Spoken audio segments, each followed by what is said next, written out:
Greetings and salutations. I am White Bull. Sveikinimai jums. Aš esu Baltasis Bulius. Dear friends, it is wonderful to be with you. It is wonderful to have an opportunity to serve you on behalf of myself and on behalf of your own higher selves also. Tai, brangus draugai, tai yra nuostabu, puiku turėti šią galimybę tarnauti jums. Tarnauti iš mano aukštesniojo ir iš jūsų aukštesniosios dalies. And I cannot forget also your own guides and angels, the masters of light, your ascended masters. They are all part of our being together.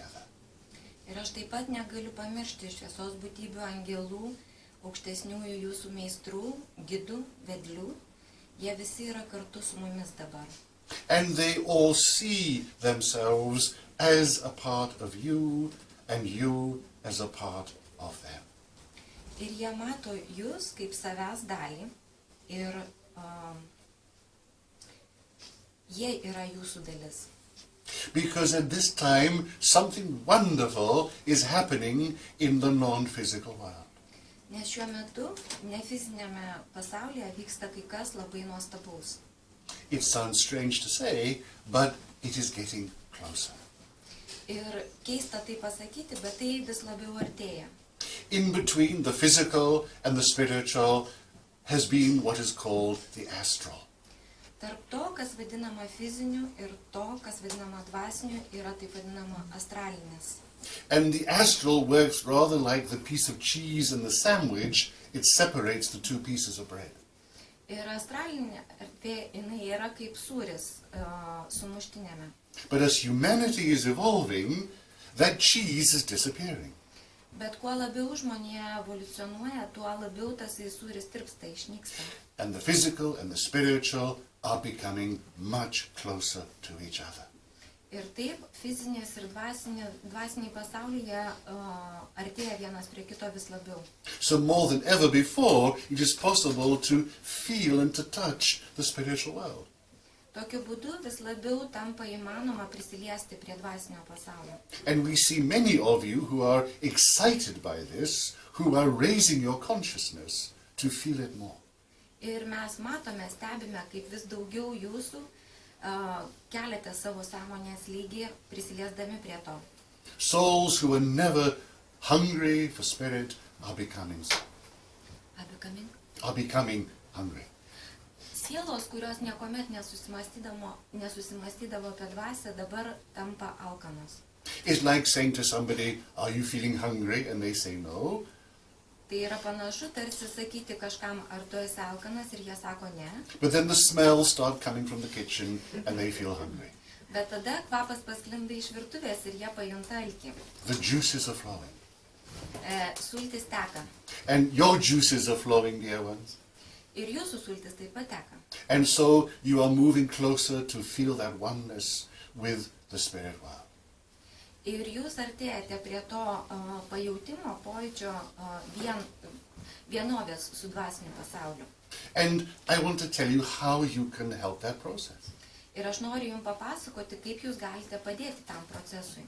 Because as you know, you are living at very unusual times. Nes kaip jūs žinote, jūs gyvenate labai neįprastais laikais. And often I am asked, how can I prepare to live in this time of change? Ir labai dažnai manęs klausia, kaip galiu pagelbėti gyventi, pasiruošti šitiems pokyčių laikams. What do I have to do? What can I expect to happen? Ką aš turiu padaryti, ko man tikėtis? And it's actually quite simple.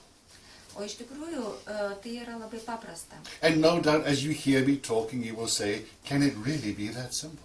Ir kai jūs klausysitės manęs, jūs galvosite, ar tai gali iš tikrųjų būti taip paprasta?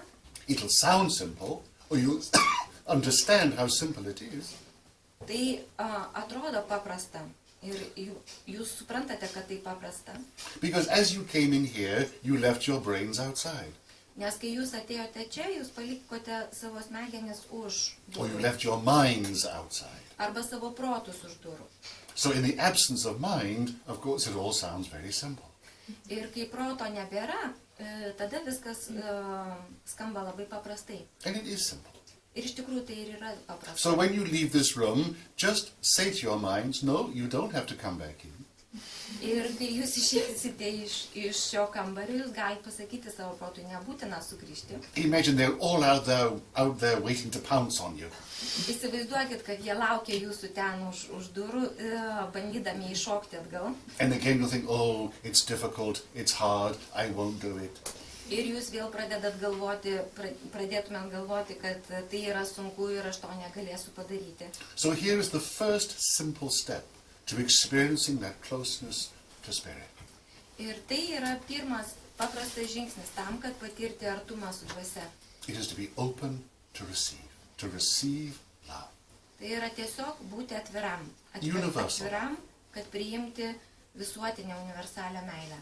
You know, when I ask my friends, what do you want to do? Kai aš paklausiu draugų, ką jūs norite daryti, they all say, I want to help other people.